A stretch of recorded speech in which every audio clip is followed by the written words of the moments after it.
May nagtanong sa akin, Boss Rai, good morning po. May problema po ako sa OLA. Hinaharas nila ako pananakot at malala pa dun, tumawag sa office namin. Sinasabihan ako pag hindi ako nakabayad, tatawagan si Mayor. Government employee po ako. Anong gagawin ko? Sana mapansin nyo ako. Salamat po. Alright, napakagandang katanungan po nito, no? Pero bago ho natin siya sagutin, imbitahan ko muna sana kayo na pakisuportahan po yung aking mga social media account sa YouTube, Facebook, and TikTok. Okay, sagutin po natin, no? Ang sabi nyo nga ho dito, hinaraso kayo at tinatakot kayo nitong mga OLA na ito. Okay, well, wala naman ho talaga silang alam. What's new? No? Anong bago dun?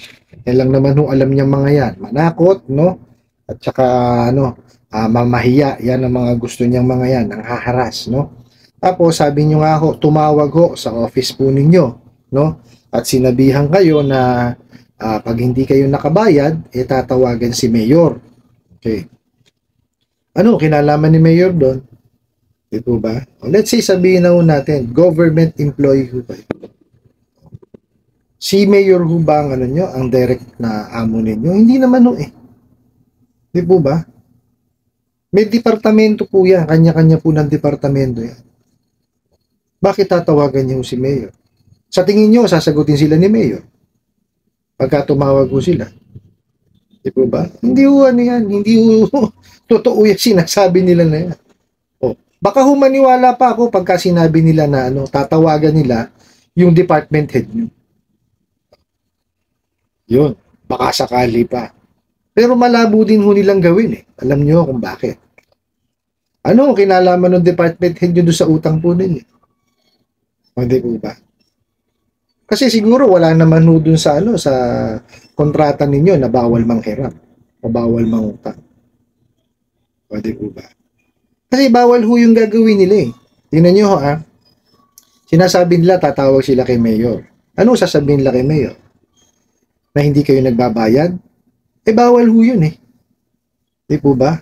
Sa data privacy po, no, bawal ho yan magdi-divulge ng information. No?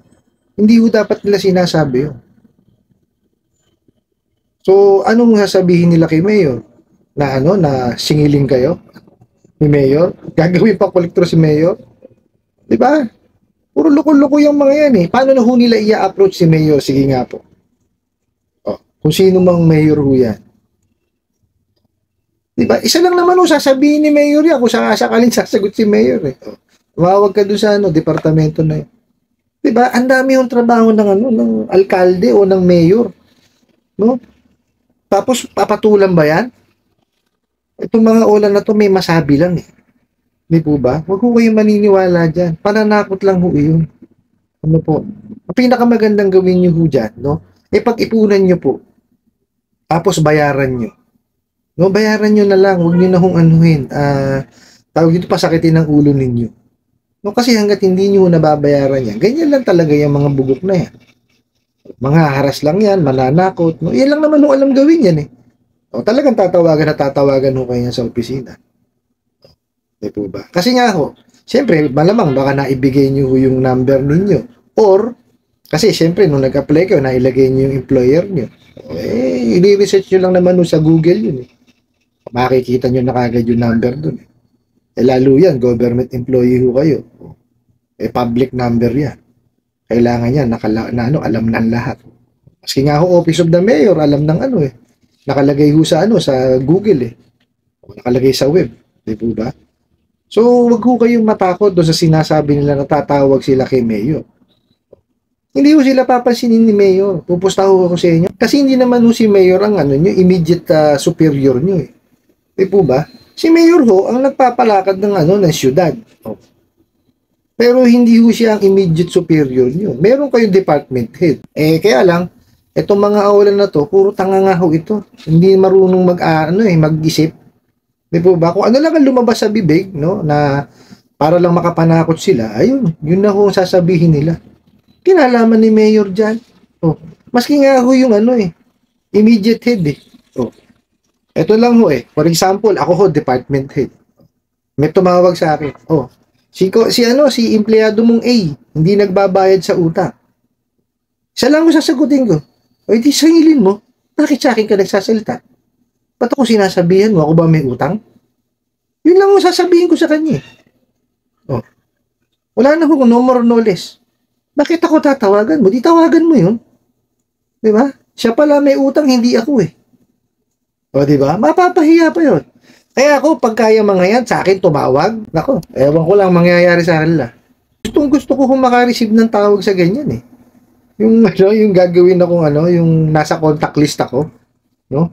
Ewan ko kung may mga kamag-anak ako, mga kakilala ako na na nakahiram na ho sa OLA. Kasi wala pa ho ako nare-receive na tawag eh. Kasi kung mayroon man ho, barag sa akin yan. Oh, takot-takot ho na batas ang sasabihin ko diyan. Babatasin ko yan, pupusta ako sa inyo. No? Hindi makakaporma sa akin yan. Napakaswerte nga ho, wala pa hong tumatawag eh. Or wala na ho ako sigurong kaibigan na may number ako. Biro lang ho. Pero wag ho kayong matakot kasi ho, unang-una, hindi ho si Mayor ang employer, ang pinaka-direct head nyo. No? Hindi ho siya immediate head nyo. No? May department head ho kayo eh.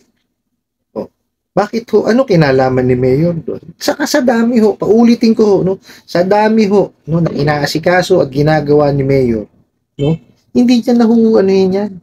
O iisipin pa yan, o aasikasuin, o i-entertainin yung mga yan. Hindi mo ba? Pananakot lang ho yan, yung mga yan. No? Diyan sila magaling. Panakot, magharas, no? Para ho, para kayo, gipitin, no? Para torturein ho yung isip ninyo. Yun lang ho alam gawin niya. No? Kaya ho ako, sasabihin ko lang sa inyo, pag-ipunan nyo at bayaran. No? Tapos pag nabayaran nyo na ho, huwag na ho kayong umulit. Kasi sakit lang ho ng ulo yan eh. Di po ba? O, pagka umulit kayo dyan, ganun lang ulit yan. Cycle na naman.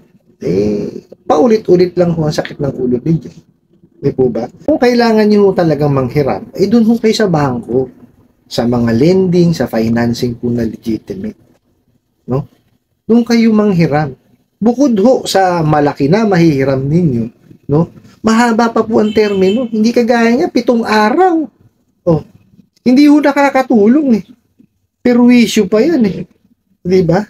Oh, kagandahan po sa mga lending, financing at bangko, ini-explain po, no, yung inyong obligasyon. Hindi kagaya dyan sa mga OLA na yan. Oh. Pagkaya nakuha ng number ninyo, cellphone number, at nakita na connected sa GCash or sa sa Maya, bibigyan na agad kayo ng pera niya. Ganun sila, ganun kabugok yung mga yan.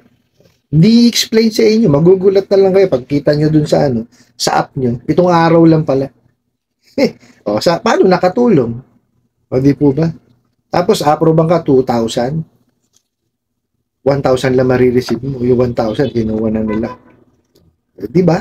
Anong tulong yun? Wala na. Ang 1,000 ngayon, aminin na ho natin. Wala na ho mabibili yan.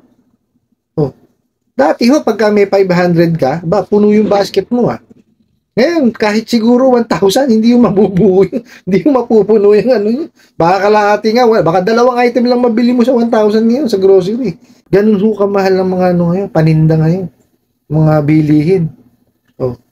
Tapos ganyan magpautang, tapos kung mangharas, ganun-ganun pa. Di po ba? Hindi ko maintindihan yung mga OLA na yan. Akala nyo, nabili na kayo sa halagang 2,000 pesos. Di ba? Kaya ho, kung talagang kailangan nyo manghiram, doon ho kayo sa lending, financing at bangko. I-build nyo ho yung inyong credit standing, no? Para ho, maging maganda ho yung credit score po ninyo. No? Pinakamaganda niya, mag-open ho kayo ng bank account. No? Kasi pag nag-open kayo ng bank account, no, at nakakapag-ipon kayo ng konti, sila naman ho ang lalapit sa inyo eh. No? Sila na ho ang lalapit sa inyo. Kasi ho, wala naman ho kita ang bangko sa savings eh. Ang kita ho niya sa pautang, sa palon. No? Kaya gustong-gusto ho ng mga bangko nagpapalon. Kaya ang kailangan nyo lang hong gawin, i-improve ho nyo yung nyo, credit standing po ninyo. Yun naman ho ang pinaka-importante dyan. Kasi yung pagka wala kayong record, no, sa mga, mga credit bureau, hindi ho kayo pahihiramin yung mga yan. No? Para ho mapansin kayo, mag-open ho kayo ng bank account. No? Kasi pag nag-open kayo ng bank account, let's say 2,000 pesos o 1,000 pesos, open kayo. Pas kada sahod, 500, 200 po. Di po ba? Makikita ho ng, ng bangko yung mapapansin yun. Sila na ho mismo mag-o-offer sa inyo. Totoo ho yan. No, sila na ho mismo mag-o-offer, no? Hindi kagaya ho dito sa mga online na to, wala hong offer dyan. Puro pananakot ho makukuha nyo sa mga bugok na yan. Puro walang yayang mga yan, Kaya ho kayo, wag ho kayo matatakot doon. Hindi ho papansinin ni Mayor yan, no? Bayaran nyo na lang po. Ano po? I hope nasagot ko po itong katanungan na to at sana po makatulong. Maraming salamat po sa inyong walang sawang pagsuporta at panonood sa aking mga videos. Maraming salamat po sa inyong pag-like, pag-share, pag-comment at pagtatanong. And kunin ko na rin po itong opportunity na to para imbitahan ko kayo na pakisuportahan po yung aking mga social media account sa YouTube, Facebook, and TikTok. Hanggang sa muli po, yun lang.